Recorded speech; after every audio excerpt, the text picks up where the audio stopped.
Muy buenas noches, estamos en el día jueves 2 de julio de 2020. Estamos comenzando la entrega informativa correspondiente a ese día de Noticiero Hechos, emisión estelar. Un gusto que nos acompañen. Estamos como todos los días aquí, listos y dispuestos para informarles. Así es, estamos listos para llevarles a ustedes las noticias más importantes de este día. Bienvenidos, quédense con nosotros.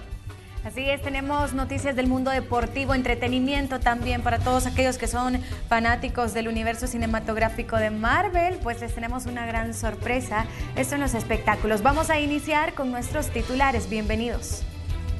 Después de 4 días de discusiones y sin presencia de funcionarios de gobierno, diputados no logran ningún acuerdo sobre la propuesta de un régimen de excepción de 15 días por la pandemia ni de cuarentena focalizada.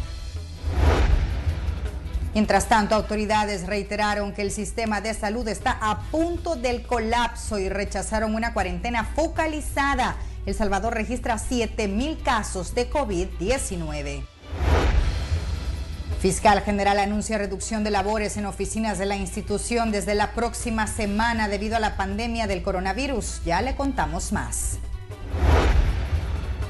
Hasta un 8.5% podría caer la economía nacional al final del año como efecto de la pandemia. Le contamos qué proponen algunos expertos para enfrentar el desalentador panorama. Y la pandemia de coronavirus ha detenido el fenómeno de la migración en Centroamérica. Conozca la situación que enfrenta Honduras.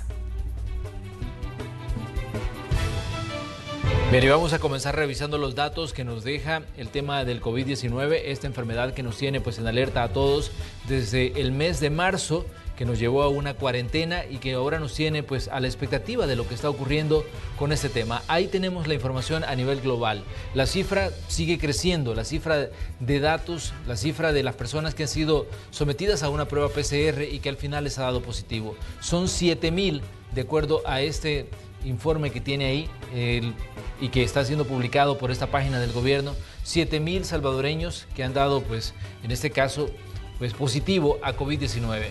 Pero lo importante de este total es que 4,129 se han recuperado. De hecho, nos lleva también la vista, cuando hablamos de las personas recuperadas, a ese número 14 que está en pequeñito a un costado de la pantalla, porque esas son las personas que por lo menos hasta esta hora y en esta página han recuperado la salud, y eso significa que les han dado el alta hoy. Esta cifra seguramente va a crecer a medida que se vaya actualizando el dato de la red de hospitales, pero 4,129 en total son los salvadoreños que han superado la enfermedad y que ya se encuentran bien de salud.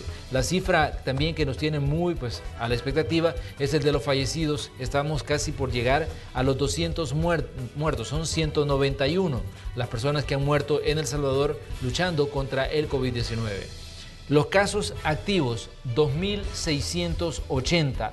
Los casos activos son todas las personas que están en este momento enfrentando la enfermedad, tanto en la red hospitalaria como aislados en su casa también, porque hay mucha gente que está recibiendo nada más los tratamientos y la orientación médica para poder enfrentar la enfermedad. Otro dato importante en esta página y que debemos prestarle atención es el número de los casos que están como sospechosos, personas que en determinado momento pueden convertirse en casos positivos, 7,414. Ese es el número que está ahí punteado y que pues nos tiene a la expectativa, porque seguramente cuando sometan a todas estas personas a las pruebas o cuando se conozcan los resultados, muchos van a dar positivos. El total de pruebas que ha practicado El Salvador desde que comenzó la pandemia, 167,584. Esos son los datos que tenemos en pantalla, pero también es importante que revisemos en qué condición se encuentran los pacientes que están siendo atendidos en este momento, ya sea en su casa a través de la telemedicina o la medicina remota a través del teléfono, o los que están en este momento en los hospitales. Casos que están en estado crítico, 202, un número realmente alarmante, porque son 202 salvadoreños que su vida puede estar pendiendo de un hilo o que puede estar dependiendo incluso de un respirador. Los casos que se encuentran graves, 312. Si sumamos los graves y los críticos, solo ahí tenemos 515 pacientes que se encuentran en un estado muy delicado de su salud. Los casos moderados son 625. Los casos en condición estable son 662 y los casos asintomáticos son 779. Esas son las cifras que tenemos en cuanto al COVID-19 para este 2 de julio de 2020.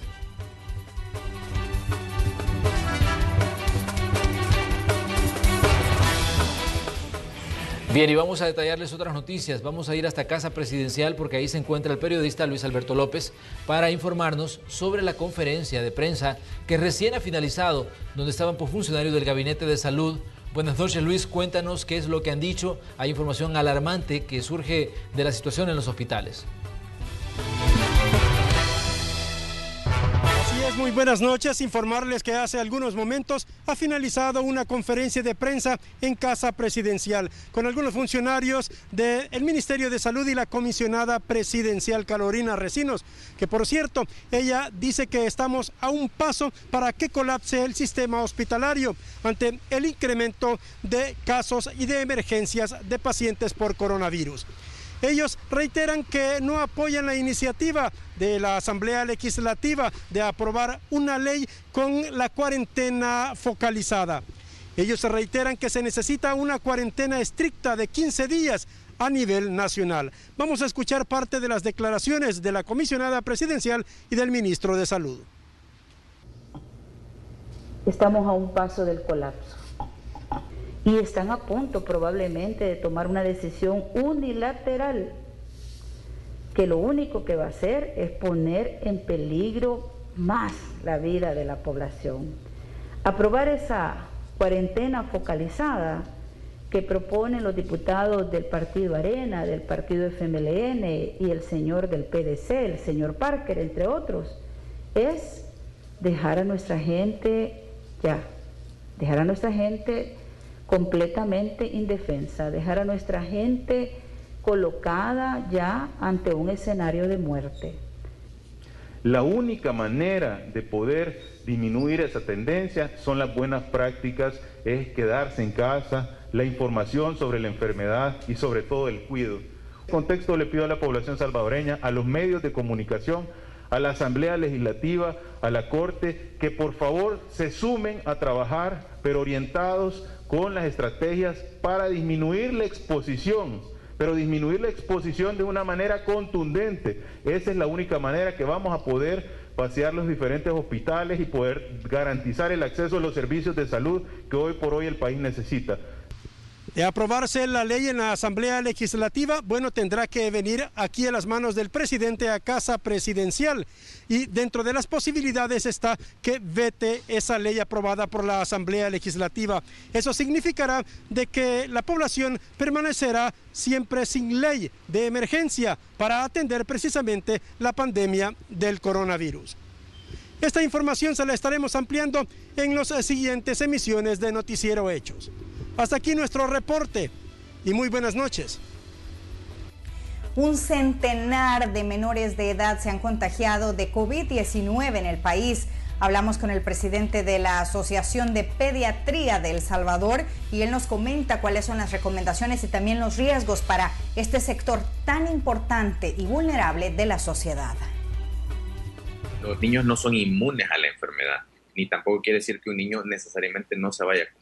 Eso se refleja en las estadísticas de personas que han contraído el coronavirus, aunque en un porcentaje menor en los niños entre los 0 a 9 años ya se contabilizan 100 casos, mismo que van en aumento. Y aunque expertos aseguran que pueden presentar síntomas más leves que en los adultos, no es de confiarse, especialmente si tiene algún padecimiento. Comorbilidades le llamamos nosotros, o enfermedades de base, como niños con problemas del corazón, problemas endocrinológicos, con cáncer, con ciertas enfermedades de fondo o con ciertas limitantes físicas que los hacen mucho más propensos a tener complicaciones de las enfermedades. De hecho, la mayoría de los niños que se encuentran hospitalizados son niños con comorbilidades que se les han complicado la enfermedad. Las recomendaciones para evitar el contagio se concentran en el lavado de manos constante, el distanciamiento social, pero no se recomienda el uso de mascarillas para los niños y niñas. El uso de mascarillas en menores de 2 años no está permitido, ya que pues primero no las pueden usar correctamente y segundo entorpece la respiración y los puede poner en riesgo de otras condiciones. En estos niños, pues únicamente lo que se necesita son las caretas o las caretas protectoras. Hay de diferentes tipos. No tiene que tener una especificidad exacta. Básicamente lo único que tiene que es proteger contra con las partículas que se expelen de otras personas. De acuerdo con el presidente de la Asociación de Pediatría, los niños pueden contraer el virus como cualquier persona, pero la pregunta que surge es si ellos pueden transmitirlo. La posibilidad de que este niño transmita la enfermedad, que él sea el agente transmisor hacia otras personas, es mucho menor que los adultos por varias razones. Primero, porque pues los niños se expelen poca cantidad de micropartículas comparados al adulto. La cantidad de virus que un niño pueda llegar a tener o desarrollar en el transcurso de una infección es mucho menor que la del adulto. Así que pues estas variables hacen pues que el niño sea un agente transmisor menor. Si bien es cierto que existen varios mitos respecto a COVID-19, lo importante es tomar las medidas necesarias para evitar el contagio. La responsabilidad es individual. La persona debe velar por su bienestar y la de su familia, ya que cada cuerpo reacciona diferente al virus. Con imágenes e informe de Marcela Rivera. Y después de una semana de consultas con doctores, universidades y gremiales empresariales, los diputados de la Comisión Política no alcanzaron un acuerdo para aprobar la propuesta del gobierno sobre 15 días de estado de excepción.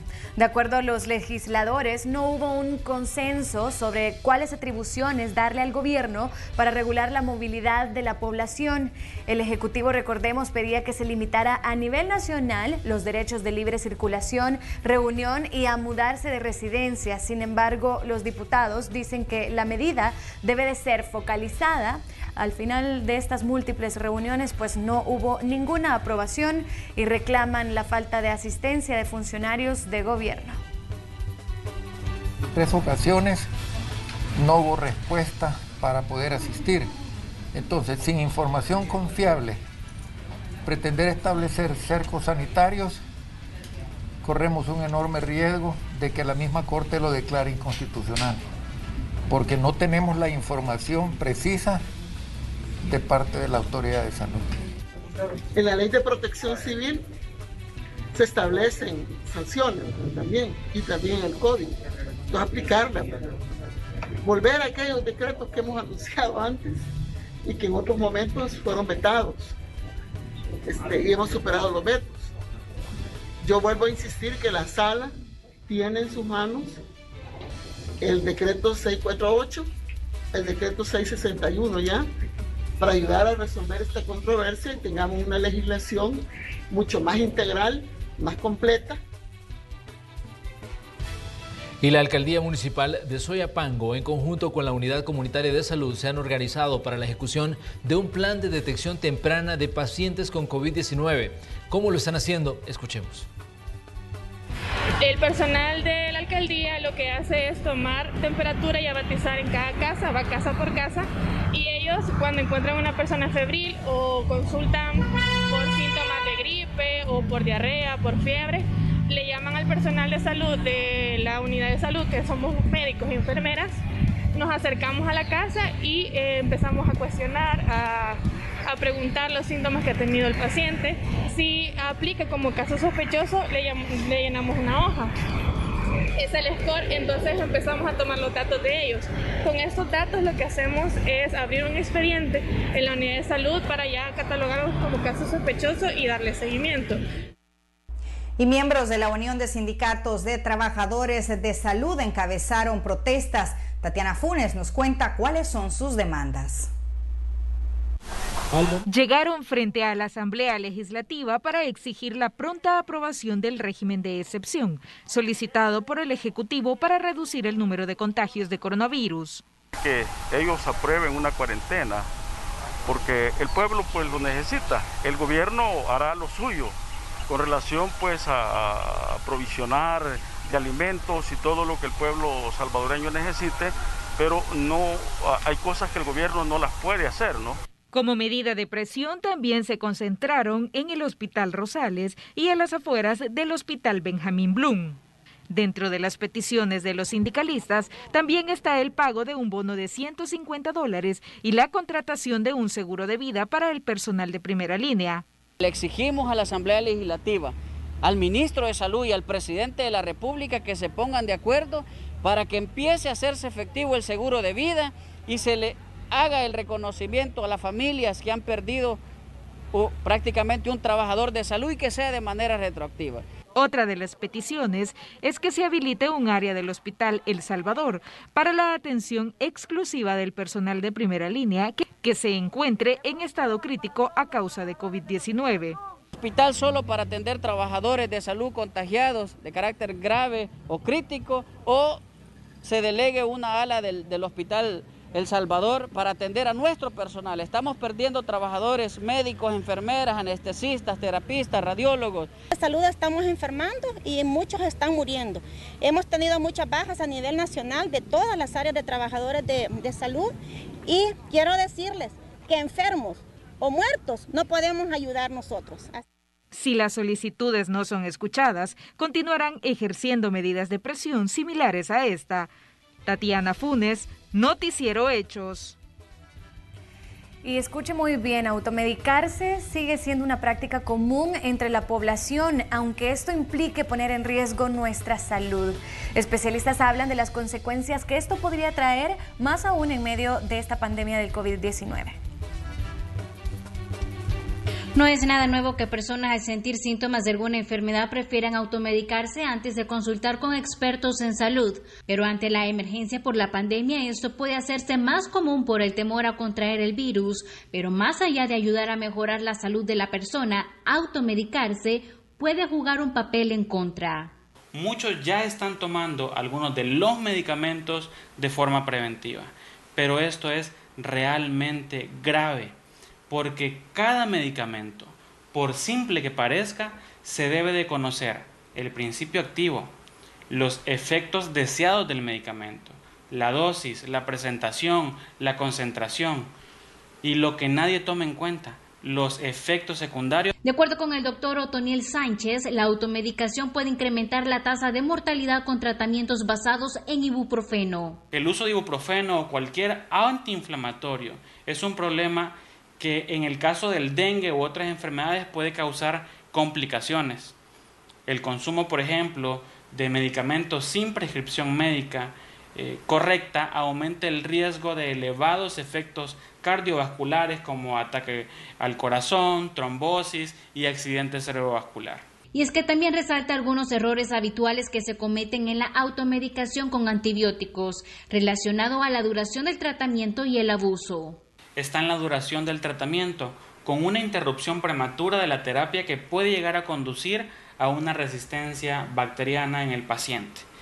Y el abuso al tomar antibióticos sin receta en procesos de fiebre que normalmente tienen un origen viral, por ejemplo el coronavirus, y no bacteriano, por lo que terminan siendo completamente ineficaces.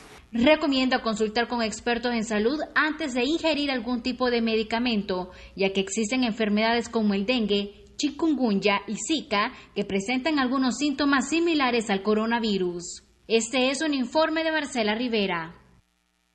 Y en medio de la pandemia, las redes sociales se han vuelto uno de los medios de comunicación que más están utilizando las personas para dar sus condolencias en situaciones de duelo. Pero es conveniente esto si pensamos la situación que enfrenta la familia doliente.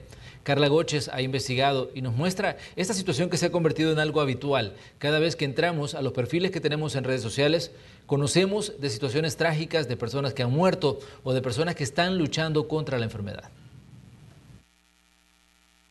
Sí, he visto amigos y familiares de amigos que han tenido que pasar este proceso muy cercano. Y el listón negro pues es el símbolo, ¿verdad?, para solidarizarse con estas personas. Una modalidad completamente diferente para las personas que enfrentan la pérdida de un ser querido. Un abrazo en estos momentos, o una muestra de cariño cercana con personas que no conviven en la misma casa.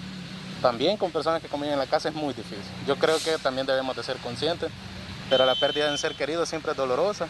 En la actualidad, aplicaciones como Facebook, Twitter e Instagram son utilizadas para expresar condolencias. Pero ¿qué tan conveniente es utilizar las redes sociales cuando una familia enfrenta esta situación? Nada que nosotros podamos decir para que ese dolor se alivie. Y eso es importante saberlo. Que en este momento no es como que entre yo más esté como queriendo buscarlo, queriendo hablarme, por favor.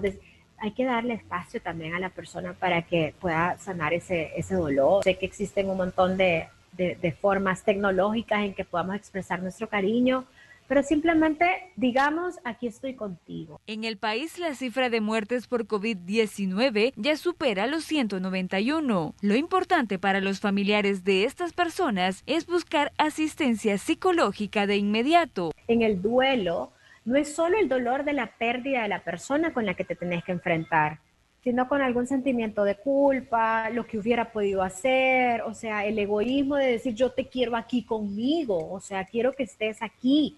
Y entonces el extrañar a esa persona involucra un montón de cosas que vienen de mi pasado, de mi historia con esta persona. Si bien es cierto, la familia y amigos quiere darle consuelo a una persona que ha sufrido la pérdida de un pariente, pero lo recomendable es dejar un tiempo prudencial para que puedan asimilar el duelo y superarlo a su ritmo. Con imágenes de Ever Ábalos, Carla Goches, Noticiero Hechos. Y 70 reos de centros penales dieron positivo por COVID-19. Ya recuperados desean donar su plasma para la recuperación de otros pacientes con la enfermedad. A continuación la nota. Al menos 70 privados de libertad de 140 que dieron positivo a la COVID-19 están dispuestos a donar voluntariamente su plasma convaleciente para ayudar a las personas que aún continúan luchando contra esta enfermedad. Así lo informó el director de Centros Penales, Osiris Luna. De los 141 que fueron diagnosticados de COVID, 68 son los que se les van a hacer pruebas. Las pruebas que se les van a hacer son de VIH, entre otras, para que sean posibles donadores. Ellos han demostrado, de los 141, demostraron su voluntad de quererlo hacer. Por eso es que solo son 68.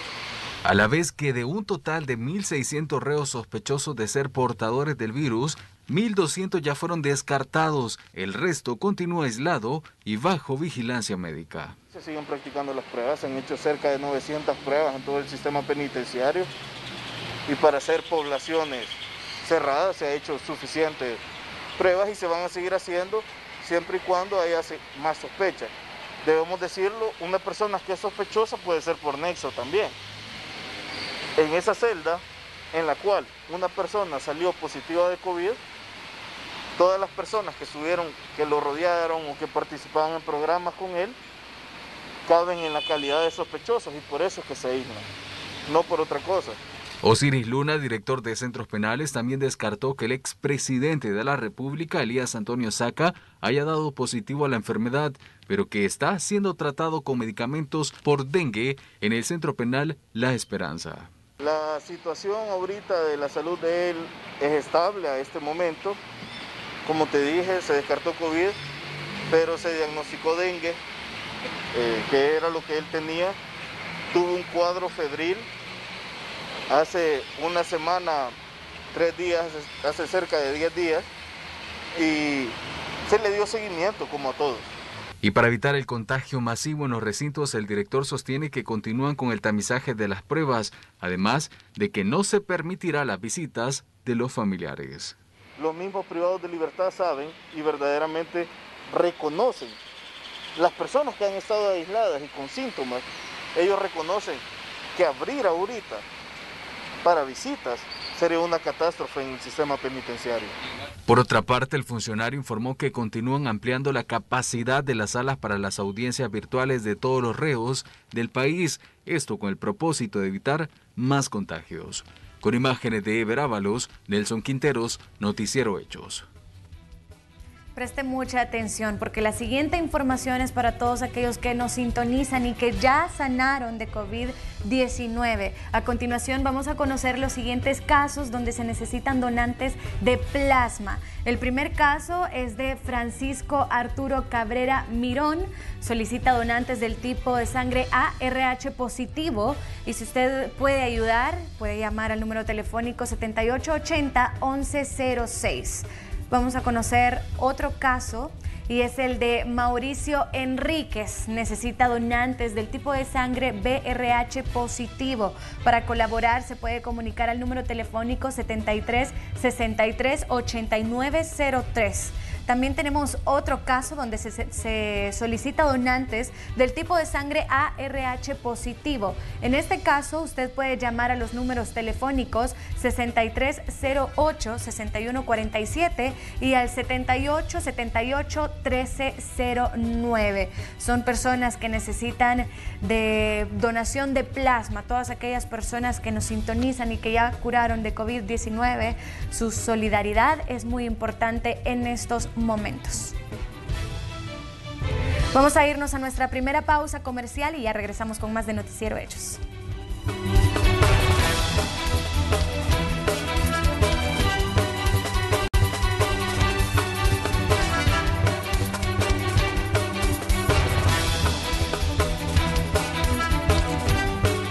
Vamos a continuar con las noticias. La Fiscalía General de la República ya cuenta con la documentación que facilitó el Ministerio de Hacienda, en la que se presentan pruebas de supuesta evasión fiscal por parte de al menos 3 empresas. El Ministerio de Hacienda sigue tras los evasores. 4 avisos fueron interpuestos ante la Fiscalía General de la República. El monto que no se tributó al Estado es de más de $1 millón, de acuerdo al viceministro de Ingresos, Alejandro Zelaya. De estos 4 avisos, 1 es para una persona natural, 3 son personas jurídicas, una de ellas es una asociación deportiva. Uno de los casos se refiere también a una compañía que vendía celulares, ¿verdad? Otro de los casos se refiere a la prestación de servicios que están relacionados con cable, internet, que se está presentando también este día. Y por último, hay una agencia de seguridad que también va a ser ¿verdad?, investigada por la Fiscalía General de la República a fin de también de dilucidar si hubo existencia de algún delito. La evasión en total de los 4 casos, la presunta evasión se eleva a 1.6 millones, ¿verdad? Seguimos golpeando a los evasores. Vamos a continuar con el plan antievasión que lanzamos el 3 de octubre. Entre estos 4 avisos también se presentan pruebas de supuestas retenciones laborales. La Fiscalía tiene ahora la tarea de investigarlos. 2 de los casos hay retenciones de renta que fueron apropiadas indebidamente por por 2 de las empresas y están siendo denunciadas. Hemos visto tristemente cómo esta semana se ha anunciado que se condenaba a 4 años de cárcel a una exalcaldesa del occidente del país por retener y no enterar, valga la redundancia, las retenciones de renta a los empleados. No se pagaban al Ministerio de Hacienda, aun cuando ellos ya los habían entregado a la alcaldía municipal, y por este hecho fue condenado. Entonces, básicamente 2 de los avisos también vienen en ese mismo sentido. Cada año el país deja de percibir entre 1.800 y 2.000 millones de dólares por la evasión y elusión fiscal. El plan que desarrolla Hacienda pretende recuperar al menos el 30% de ese monto anualmente. Con imágenes de Roberto Martínez, Inmar Batres, Noticiero Hechos. La crisis financiera en El Salvador se profundizará. Las previsiones del Banco Central de Reserva estiman que la economía se desplomará entre el 6.5 y el 8.5%. Conozcamos cuál es el panorama. Es el taller Cúcara Mácara. La pandemia obligó a cerrar sus instalaciones y así muchos negocios sucumbieron ante el coronavirus. Orillaron a sus propietarios o a las personas que dependen de ellos a buscar alternativas. Un panorama complicado para las finanzas de miles de salvadoreños, sobre todo porque el 2020 cerrará con una caída de la economía de entre el 6,5 y 8,5%, de acuerdo a datos del Banco Central de Reserva. Fátima explica cómo hace frente al COVID de forma virtual. Ya no vamos a trabajar como una escuela física. que esa era como la actividad principal de nuestro taller. O sea, nosotros impartíamos clases de arte para niños, jóvenes y adultos en un espacio físico. Pero a partir del coronavirus, pues al cerrar el local, eso tuvo que terminar. Ha sido muy difícil para todos y sobre todo en las pérdidas económicas ha sido muy sensible, pero... Y es que el coronavirus nos lleva a una recesión mundial que no se había visto desde la década de los 30. Óscar Cabrera, presidente de la Fundación para el Desarrollo de Centroamérica, sostiene que hay que apostarle a los sectores productivos con mayor empleabilidad para paliar el desempleo y el aumento de la pobreza. El Salvador debe de mantener el ingreso de los hogares salvadoreños y esto se puede hacer con una desescalada, de una vuelta a la normalidad de aquellas actividades económicas que generen empleo, que generen más crecimiento económico, pero que también tomen en cuenta políticas de prevención de contagio.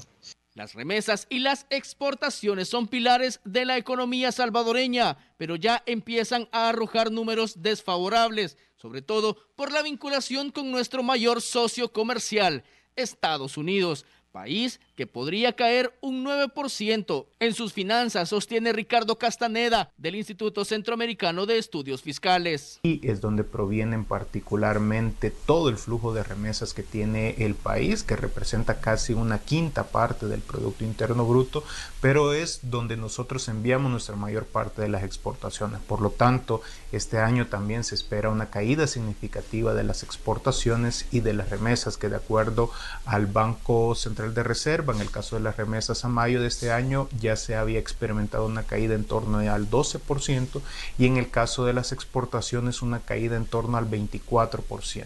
¿Pero qué puede hacer El Salvador ante esta situación? El déficit fiscal ya roza el 13% y se prevé que los niveles de deuda alcancen el 93% a finales de año, pues lo que se requiere es una política tributaria más progresiva, es decir, que tributen más los que tienen más ingresos y más riqueza. Que las personas de la tercera edad no deben de salir a trabajar por sus condiciones de vulnerabilidad. Por lo tanto, desde el Estado se debe de garantizarles un ingreso a estas personas. Esto además ayuda a que ellos tengan niveles de consumo y que por lo tanto se minimice los impactos de la crisis económica en estos grupos vulnerables. Adicionalmente, se debe de reestructurar el presupuesto de la República. Aunque no es una buena noticia para las finanzas de El Salvador, negocios como el taller Cucaramácara se niegan a desaparecer. Seguirá hasta donde la pandemia y sus graves efectos colaterales lo permitan. Aún si no tiene casa y aún si no tiene local y no tiene una oficina física para funcionar. No estoy descartando el hecho de tener un local físico en el futuro, pero dependerá de cómo se mueva la economía. Por el momento estamos funcionando como clases en línea, muchos de nuestros chicos ya están dando resultados. Quiero confesar que esos resultados me inspiran mucho. Con imágenes de Roberto Martínez, Inmar Batres, Noticiero Hechos. Y el gobierno sostiene que cumplirá con sus compromisos a pesar de la situación fiscal que está pasando el país por la pandemia del COVID-19. Nosotros estamos previendo que el déficit fiscal pueda rondar, digamos, entre un 8 a un 10%. Y que la deuda pública pueda rondar entre un 85% a un 95%. A pesar del déficit fiscal y la deuda pública con el que podría cerrar 2020 para El Salvador, esto no pondrá en riesgo de impago a las remuneraciones de empleados públicos y pensiones, sostiene el ministro de Hacienda, Nelson Fuentes. Esto no tiene ningún riesgo sobre el tema de salarios y sobre el tema del pago de pensiones. Las prioridades, digamos, del Ejecutivo son pagar la deuda pública, pagar los salarios, pagar los sistemas de pensiones y de ahí vienen pues todos los programas sociales y obligaciones financieras del Estado. Nelson Fuentes agrega que el nivel de deuda y déficit sería temporal. Para 2021 se buscará incrementar los ingresos de forma administrativa. El llamado a la inversión privada en El Salvador, el llamado a proyectos estratégicos y eso una vez que termine la etapa de crisis nos va a llevar, digamos, a a una expectativa de crecimiento mayor a la que hemos tenido históricamente, cercana al 2%. Y eso seguramente nos va a dar mejores datos fiscales que nos muestren, digamos, una disminución en la deuda pública y del déficit fiscal. En otro tema, en los próximos días, presentarán ante la Asamblea Legislativa la ratificación de $300 millones que serán destinados a la atención de la emergencia por coronavirus. El 30% de los fondos se orientarán para las municipalidades. Provienen de 250 millones del BID, que son de apoyo presupuestario, y 50 millones también del BID, dirigidos exclusivamente a salud pública. Entonces, nosotros esperamos que la Asamblea pueda retomarlos lo más pronto posible, una vez que los presentemos. Una vez aprobados los recursos, se agilizará la asignación presupuestaria, explicó el titular de Hacienda. Tatiana Funes, Noticiero Hechos. Pero tuvimos una buena recaudación.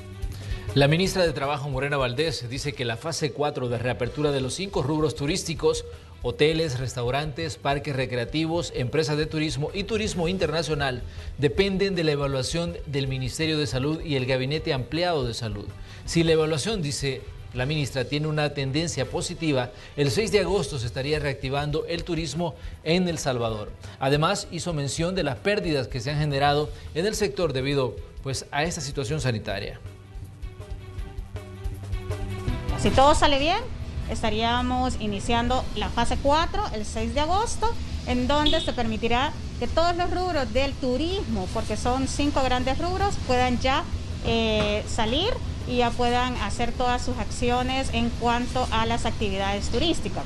Acabo de dar los datos actualizados al cierre de junio 2020 y estamos calculando $1.100 millones de pérdida en ingreso de divisas. Eso nos está dando un retroceso de aproximadamente 10 años, y así también en ingreso de visitantes estamos teniendo un cálculo de 865.000 ingresos de visitantes versus los ya 2.6 millones que habíamos logrado a finales de 2019. Eso quiere decir...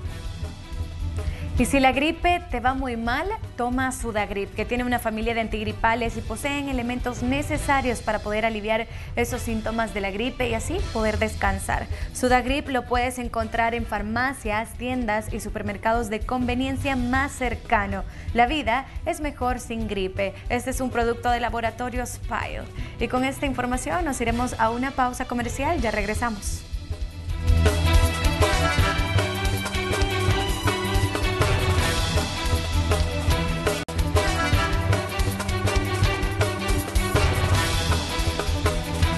Vamos a continuar con más información. Las alcaldías están tomando acción por su parte para enfrentar esta pandemia de COVID-19. Por ejemplo, en el departamento de La Unión, la alcaldía municipal de la cabecera departamental decidió cerrar el mercado municipal por 7 días para prevenir la propagación del COVID-19, debido a que en los últimos días se ha experimentado un aumento de los casos sospechosos. La decisión de este cierre es con base al Código Municipal. La decisión surge a raíz de tanto contagio que hay ahorita por COVID-19. Como municipio de La Unión tenemos ahorita 53 casos confirmados de COVID y seguimos a la alza. O sea, ahorita nosotros, tanto como alcaldía, como Comisión Municipal de Protección Civil, no nos podemos quedar de brazos cruzados. O sea, hay que hacer algo, hay que ver en qué podemos colaborar o en qué podemos hacer para poder tratar de bajar esos altos índices de contagio en cuanto a COVID. Y el gobierno de El Salvador, a través de la Canciller de la República, recibió un donativo de $3 millones de parte del Programa Mundial de Alimentos. Esto para beneficiar a más de 11,000 familias que resultaron seriamente afectadas por las tormentas Amanda y Cristóbal. Esto fue, recordemos, a principios del mes de junio, y pues también esto es que fue causado por la pandemia del COVID-19. Esto será una transferencia en efectivo de $100 por familia durante 2 meses en los municipios más afectados y con mayor población vulnerable. La entrega iniciará en los próximos días y servirá para la compra de alimentos nutritivos, según las autoridades. trabajamos a través de transferencias de efectivo y también utilizamos transferencia de cupones o de vouchers así de tipo gift card. En este caso son transferencias monetarias. El monto es $100 mensuales y es para cubrir 2 meses de requerimiento, de necesidades. Entonces son $200 cubriendo 2 meses de necesidades básicas, principalmente alimentarias. Y que recibirán un apoyo en efectivo para cubrir las necesidades más básicas que cada ser humano necesita. Como ya lo dijo Andrew también, la iniciativa comenzará a ser ejecutada a partir de la próxima semana en Sonsonate, La Libertad, La Paz, Usulután y San Miguel. ¿Y sabe usted que a través de la cuenta en la red social Twitter, el secretario general de la Organización de Estados Americanos, Luis Almagro, reconoció el trabajo que el alcalde de San Salvador, Ernesto Mason, está realizando en el tema de la pandemia?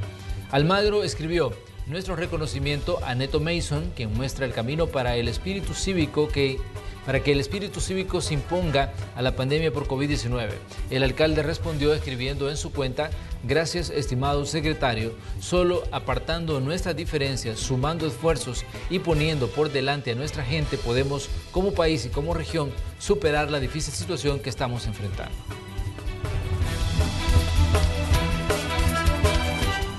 Otras noticias en el siguiente resumen. Los habitantes de la colonia San José de Metalío, departamento de Sonsonate, están preocupados por el reciente tiradero de basura clandestino que varios habitantes han generado. Piden a las autoridades municipales que intervengan en la concientización de los pobladores y así evitar daños a la salud. La Alcaldía de la Unión reportó el cierre del mercado municipal desde el 3 al 10 de julio. Esto como una medida de prevención para reducir el número de personas contagiadas en el municipio. Durante estos días de cierre en el mercado se va a realizar una limpieza total y piden a la población mantener el distanciamiento social. Los taxistas de Santa Rosa de Lima, La Unión, aseguran estar tomando las medidas de prevención necesarias para evitar que los usuarios de este servicio se contagien de COVID-19. Piden a los limeños acatar las medidas establecidas para un beneficio recíproco. Y así vamos a una pausa comercial. En breve volvemos con más. Honduras sigue afrontando la situación de la migración hacia los Estados Unidos, esto ante la falta de empleo y en medio de la pandemia del COVID-19.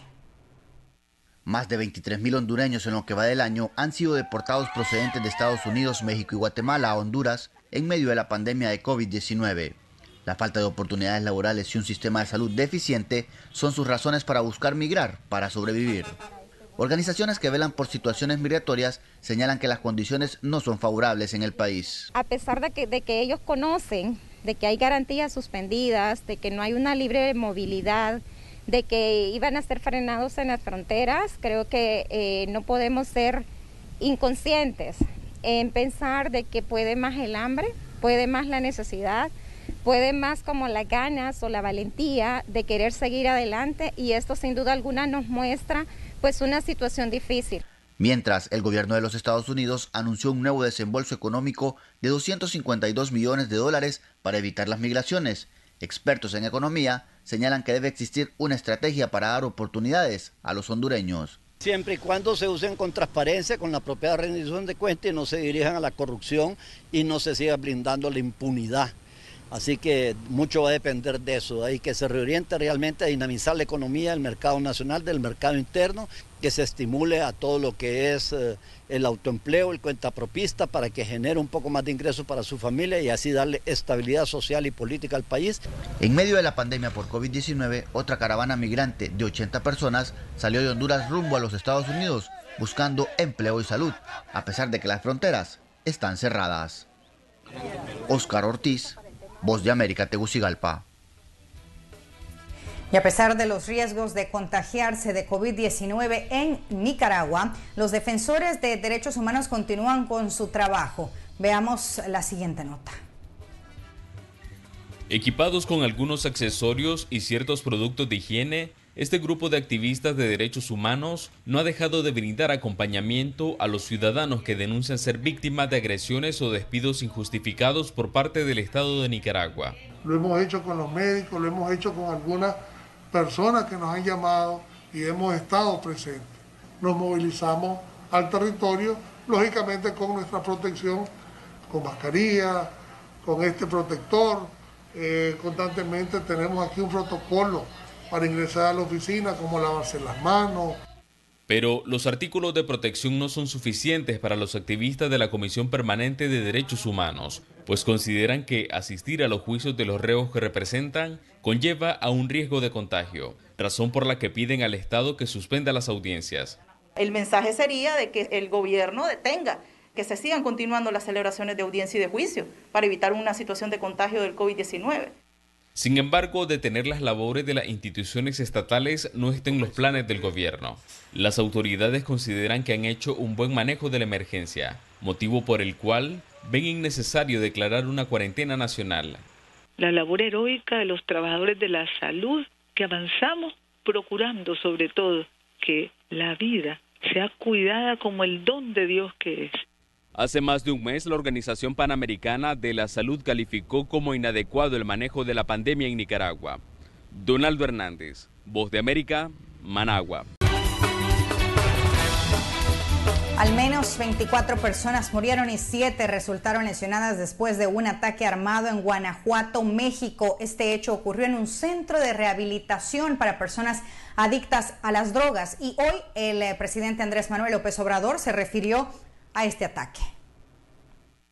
El presidente Andrés Manuel López Obrador pidió revisar el funcionamiento de los órganos de justicia en Guanajuato después del ataque a un centro de rehabilitación sin licencia el miércoles que dejó al menos 24 personas muertas y 7 gravemente heridas. Y hay que ver si no hay contubernio. Es decir,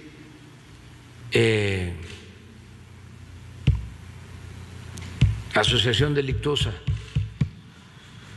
entre delincuencia y autoridad. Unos hombres armados mataron a 24 personas e hirieron a 7 cuando irrumpieron y abrieron fuego en un centro de rehabilitación de drogas no registrado en la ciudad mexicana de Irapuato el miércoles, dijeron las autoridades.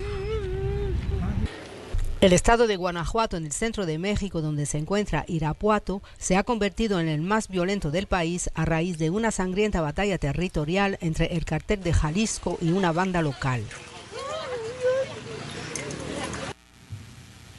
En estos creció mucho el problema, lo dejaron crecer.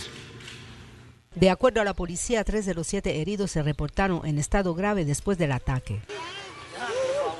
Es uno de los ataques más mortíferos a un centro de rehabilitación desde que 19 personas fueron asesinadas en 2010 en la ciudad de Chihuahua, en el norte de México. En México, la mayoría de los centros de rehabilitación son privados, no tienen fondos suficientes porque el gobierno gasta poco dinero en rehabilitación y son la única opción disponible para las familias pobres. Esos centros se convirtieron en objetivos para las bandas de adictos y traficantes porque a veces se refugian en esas clínicas de rehabilitación. Anne-Marie García, Associated Press. Y con el pasar de las horas se van conociendo nuevos datos sobre un virus potencialmente peligroso para la humanidad, una posible nueva pandemia para un futuro, según advierten los expertos. La pandemia de coronavirus ni siquiera está cerca de terminar y ya podría haber un nuevo brote potencial a la vuelta de la esquina. Un grupo de investigadores revelaron que un nuevo virus de gripe encontrado en cerdos en China se ha vuelto infeccioso para los seres humanos. Su nombre es G4 y es un descendiente de la gripe porcina H1N1 que causó una pandemia global en 2009. Los virus G4 tienen todas las características esenciales de un posible virus pandémico. Esta es la advertencia de los investigadores, quienes encontraron este virus durante un programa de vigilancia de cerdos que se desarrolló entre 2011 y 2018 y sugirieron un monitoreo cercano de las personas que trabajan con los cerdos para entender el desarrollo de este patógeno. De hecho, a pesar de que no parecería ser una amenaza inminente para los humanos, las autoridades declararon: China sigue de cerca la evolución de este asunto. Tomaremos todas las medidas necesarias para prevenir la propagación y el brote de cualquier virus. El G4 ya parece haber infectado a humanos en China y no existiría ni inmunidad ni vacuna. Sin embargo, la preocupación ahora es excesiva, según los científicos alrededor del mundo, como Carl Bergstrom, un biólogo de la Universidad de Washington. Entonces, nos enfrentamos al inicio de una pandemia doble, la influenza más COVID. No inminentemente, no hay evidencia de que el G4 esté circulando en humanos a pesar de 5 años de exposición prolongada. Ese es el contexto clave a tener en cuenta. La OMS y Estados Unidos monitorean la situación. Sin embargo, los veterinarios afirman que la verdadera amenaza es otra enfermedad, la peste porcina. Un virus que ha matado ya millones de cerdos y se difundió fuera de China. La enfermedad estaría causando daños económicos inmensos a pesar de que no sea un peligro para el hombre. Jacopo Luzzi, Voz de América. Y una plaga de langostas afecta varias regiones de Kenia. Un equipo ha viajado en helicóptero a uno de los rincones más remotos de Kenia en busca de langosta del desierto que amenazan con cortar el suministro de alimentos de la nación si no se controlan rápidamente. Boris Polo, un especialista en logística keniano, contratado por la Organización de las Naciones Unidas para la Agricultura y la Alimentación, busca en lugares lejanos las langostas del desierto que han invadido el noroeste de Kenia por millones.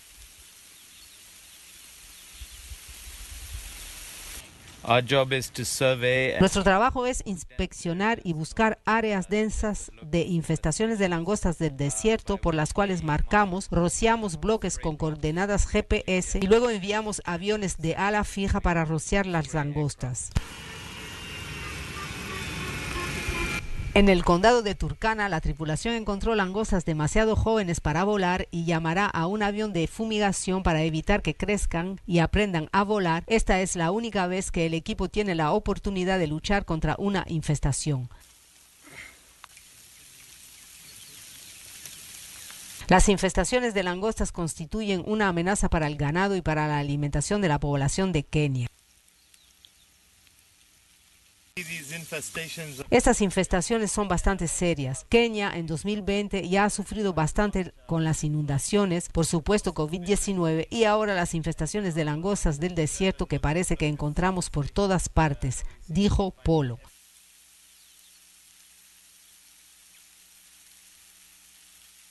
Las langostas han sido condenadas como plaga, pero tienen algún beneficio. Por ejemplo, las heces son fertilizantes y además ellas no matan a las plantas que comen, por eso ayudan a rejuvenecer la tierra, pero es poco consuelo para la población de ese país. Anne-Marie García, Associated Press. Estados Unidos alerta sobre una nueva oleada de inmigración hacia su país. Por eso tiene los ojos puestos en Centroamérica y el tema asilo. Estados Unidos espera que el golpe económico en la región por la pandemia no cause un golpe migratorio en su frontera sur.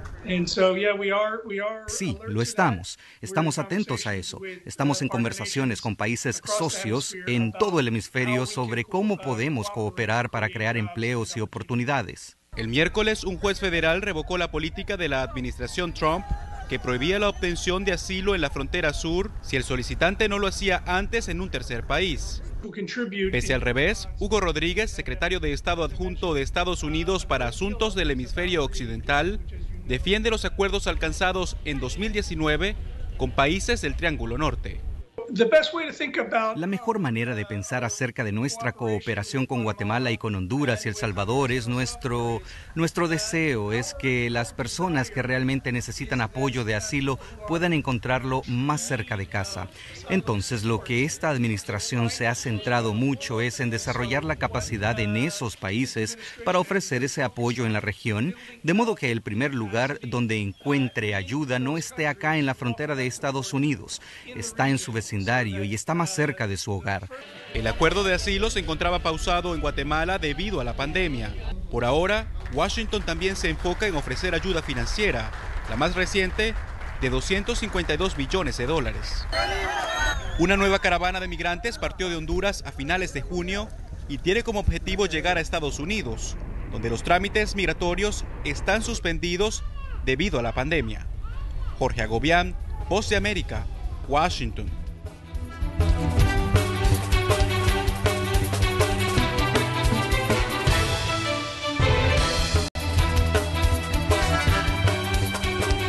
Y cada año es increíble para la realidad virtual. Veamos cuáles son las opciones y los cambios. Valkyrie es un nuevo juego diseñado para los auriculares Oculus Rift Virtual Reality. Se trata de una representación bidimensional de un juego en 3D o tercera dimensión que ofrece poca justificación al ofrecimiento tridimensional. Según JP Nosef, presidente de Crush Technologies, ese es precisamente el problema de la realidad virtual, tratar de vender una gráfica en 3D a un mundo en 2 dimensiones. Hoy día tenemos celulares inteligentes y tabletas. Mañana queremos cambiar la dinámica en torno a una realidad virtual de avanzada y de sumersión para conectar a la gente de todo el mundo. Esta dinámica ya comenzó. Gigantes como Google, Facebook y Samsung son solo algunos de los jugadores que han invertido enormes cantidades de dinero en realidad virtual. Ahora, un nuevo aparato diseñado para experimentar ese streaming en vivo en conciertos y eventos deportivos comienza a tomar forma. Se llama Quantum Leap VR System. Son 16 cámaras de alta definición funcionando en todo momento con 50 gigabytes de información, una enorme cantidad de información diseñada para reproducir esferas de 360 grados para cada ojo y enviarlo a la Internet. No importa qué paso se dé, Miner dice que la tecnología de sumersión convertirá la realidad virtual en un mundo mucho más real. Miguel Ángel Rivera, Voz de América. En un futuro muy cercano, las tecnologías irán cambiando a tal punto que, por ejemplo, las bicicletas emitirán luces que alertarán sobre si hemos sufrido alguna caída o, por ejemplo, robots que hagan las cosas en el hogar. Este es el robot autónomo de entregas locales de Starship Technologies, una compañía estonia de entregas fundada por el fundador de Skype. El robot está diseñado para recorrer las calles independientemente, entregando paquetes a la gente. Hasta ahora es apenas un prototipo, pero la compañía comenzará a producir la segunda ronda de robots este año para realizar pruebas en la vida real en ciudades en el Reino Unido y Estados Unidos. Le dicen que un paquete está listo para usted. Usted lo sube, ve en su aplicación que viene para usted. Entonces le dice que se abra. Usted puede abrirlo y se abre y usted puede sacar su paquete. Otro dispositivo es la lámpara conectada de la bicicleta, producida por C-Sense de Belfast. La lámpara se conecta a un teléfono inteligente vía Bluetooth y puede entonces guardar información de dónde viaja la bicicleta. Además, puede seguir a la bicicleta si es robada y activa una alarma si detecta que ha habido un accidente. Así pues, una luz conectada es increíblemente útil porque le permite enviar un SMS pidiendo ayuda si tiene la mala suerte de caerse, pero también permite realmente la recolección de datos útiles para la ciudad. Por ejemplo, monitoreando la superficie de la calle, así que la ciudad sabe dónde y cuándo se forman baches. Y estos son apenas algunos de los maravillosos y asombrosos dispositivos que se vieron en el Congreso Mundial Móvil en Barcelona. María de Los Ángeles Franco, Voz de América. Los invitamos a acompañarnos a una exposición virtual de un museo.